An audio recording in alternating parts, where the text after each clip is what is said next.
پناہ مانگتا ہوں میں اللہ کی شیطان مردود سے۔ شروع اللہ کا نام لے کر جو بڑا مہربان نہایت رحم والا ہے۔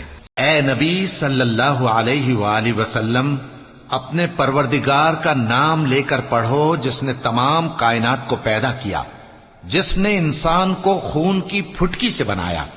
پڑھو اور تمہارا پروردگار بڑا کریم ہے، جس نے قلم کے ذریعے سے علم سکھایا اور انسان کو وہ باتیں سکھائیں جن کا اس کو علم نہ تھا، مگر انسان سرکش ہو جاتا ہے اس بنا پر کہ وہ اپنے آپ کو بے نیاز سمجھتا ہے۔ کچھ شک نہیں کہ سب کو تمہارے پروردگار ہی کی طرف لوٹ کر جانا ہے۔ کیا تم نے اس شخص کو دیکھا جو منع کرتا ہے، یعنی ایک بندے کو جب وہ نماز پڑھنے لگتا ہے؟ بھلا دیکھو تو اگر یہ راہ راست پر ہو یا پرہیزگاری کا حکم کرے تو منع کرنا کیسا؟ تو اس کا انجام کیا ہوگا؟ ذرا دیکھو تو اگر اس نے دین حق کو جھٹلایا اور اس سے منہ موڑا، کیا اس کو معلوم نہیں کہ اللہ دیکھ رہا ہے؟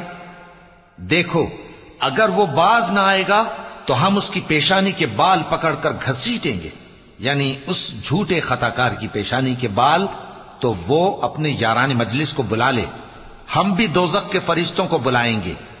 دیکھو اس کا کہا نہ ماننا اور سجدہ کرنا اور اللہ کا قرب حاصل کرتے رہنا۔